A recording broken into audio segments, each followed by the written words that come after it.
Hari ini kita akan membandingkan iPhone 11 dan iPhone XR, tapi kita tidak mencari mana yang terbaik ya. Jelas iPhone 11 dari sisi generasi dan overall-nya lebih bagus. Saya pengen ngasih gambaran saja apakah perbedaan satu generasi antara kedua iPhone ini cukup jomplang dari segi performa dan kameranya. Dan teman-teman yang sudah memiliki iPhone XR, apakah perlu upgrade ke iPhone 11? Dan apakah iPhone XR saja sudah cukup di tahun 2002 dan 2023 mendatang? So, tanpa berlama-lama kita mulai videonya. Hal yang pertama adalah dari sisi DC-nya. Hal yang berbeda dari kedua iPhone ini adalah bagian belakangnya saja. Itu untuk iPhone 11 sudah ada lensa ultrawide dan ada tambahan mikrofon di atas flashnya ya. Untuk sisa-sisanya seperti dimensinya, kemudian build materialnya, bahkan sampai case iPhone 11 pun bisa dipasang di iPhone XR. Jadi kalau kalian berekspektasi merasakan feel yang berbeda dari iPhone XR ke iPhone 11, I'm sorry teman-teman, kecuali bagian desain kamera belakangnya. Kemudian untuk layarnya keduanya juga sama, plug-and-plug, diagonalnya 6,1 inci, kemudian layarnya juga menggunakan panel yang sama, Liquid Retina IPS display, bezelnya juga sama-sama tebal, sampai kecerahannya juga sama di 625 nits. Kemudian dari segi fitur-fiturnya kita bahas kesamaannya terlebih dahulu. Keduanya sama-sama mendukung NFC, wireless charging juga sudah ada, Face ID, kemudian haptic feedback, sampai stereo speakernya keduanya it's about the same. Cuman tambahan fitur-fitur di iPhone 11 itu ada yang namanya mic di bagian atas flashnya ini. Kemudian IP ratingnya itu meningkat ya, di iPhone 11 itu IP68, sedangkan di iPone XR itu IP67. Dan ada satu lagi yang ada di iPhone 11, yaitu adalah fast chargingnya sudah mendukung 18 watt, kalau di iPhone XR itu 15 watt. Kemudian selanjutnya untuk spesifikasi dan performanya, yang perlu diingat ini perbedaannya adalah satu generasi, di mana iPhone 11 itu sedikit lebih unggul dengan A13 Bionic-nya dan RAM-nya lebih tinggi 4GB dibandingkan dengan 3GB di iPhone XR. Kemudian baterainya lebih tinggi juga 3110 melawan 2942. Ya memang dari skor benchmark-nya ini lumayan jauh ya, di mana iPhone 11 itu 590 ribuan, hampir 600 ribu, sedangkan iPhone XR 510 ribuan. Untuk skor benchmark yang lain seperti Geekbench 5, single core-nya 1300-an iPhone 11, sedangkan iPhone XR 1100-an. Multi-core-nya agak jauh. Untuk penggunaan dengan skenario yang sama sebenarnya tidak ada perbedaan yang signifikan, cuman saya agak ngerasa bahwa iPhone 11 dengan RAM yang lebih tinggi 4GB itu agak sedikit lebih gesit. Dan spesifik untuk bermain game berat seperti Genshin Impact, di settingan medium 60 fps bahkan rata kanan itu iPhone 11 minim frame drop dibandingkan dengan iPhone XR. Yang cukup surprise adalah ketika saya merekam video selama 15-30 menit, ternyata iPhone 11 lah yang sedikit lebih panas ya dibandingkan dengan iPhone XR ini. Ini mungkin yang membuat performa baterai dari iPhone XR sedikit lebih irit.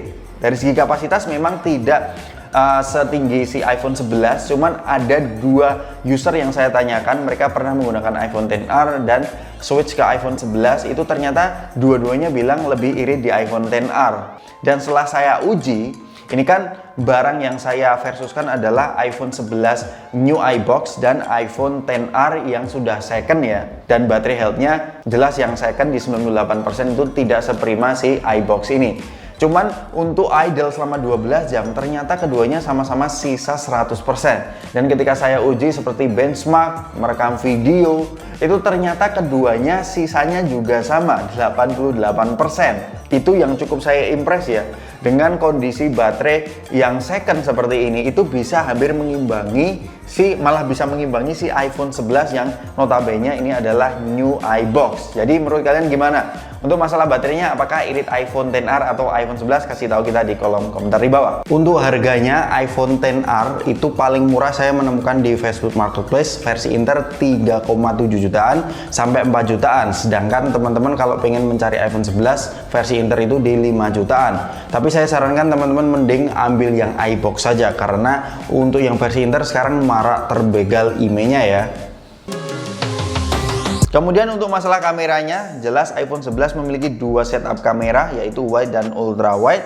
Sedangkan iPhone XR itu hanya satu kamera. Selfie-nya ini agak sedikit perbedaan ya, dimana iPhone 11 itu 12 megapiksel, kalau iPhone XR 7 megapiksel.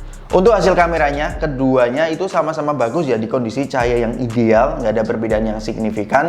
Namun di beberapa skenario pernah saya bahas bahwa pewarnaan dari iPhone 11 itu agak sedikit berbeda, yaitu lebih ke cold, sedangkan iPhone XR itu ke warm ya. Kalau iPhone 11 karena memiliki diffusion, maka dia memiliki noise reduction yang lebih bagus, kemudian detailnya juga lebih bagus di iPhone 11.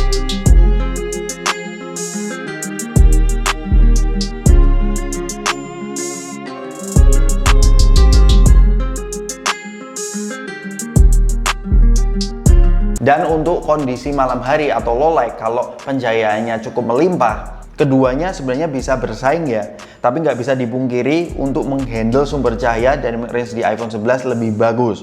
Plus dengan adanya night mode jelas menjadi pembeda ya di sini. Dan ini adalah sampel 4K 60 fps di iPhone 11. Jadi bisa 4K ya dibandingkan dengan Full HD 60 fps saja. Terbatas sih di iPhone XR ini.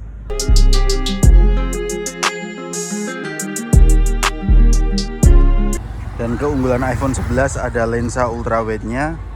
Ini saya bandingkan cuman biar jadi gambarannya saja. Dengan adanya lensa ultrawide seperti ini jelas lebih fleksibel ya. Dan ngomongin untuk 4K 60 fps, iPhone XR agak bergoyang ya, agak goyang dangdut ya dibandingkan dengan iPhone 11, lebih stabil. Pembedanya ya di sini sih, 4K 60 fps-nya antara kedua device ini. XR bergoyang, iPhone 11 tetap stabil di 4K 60 fps. Dan modul kamera iPhone XR ini sama persis dengan iPhone XS dan XS Max. Kalau teman-teman pengen lebih detail antara kamera iPhone 11 dan iPhone XS Max, saya sudah membuat videonya. Oke, kita masuk ke kesimpulannya. Jadi teman-teman kalau memiliki budget 3-4 juta, memang iPhone XR di tahun 2023 mendatang memang masih relevan ya. Bahkan saya sudah membuat full reviewnya di video kiri atas ini. Memang iPhone XR memiliki performa yang masih relevan di tahun 2023 mendatang dengan A12 Bionic-nya. Kemudian hasil kameranya bahkan sampai videonya juga bagus banget.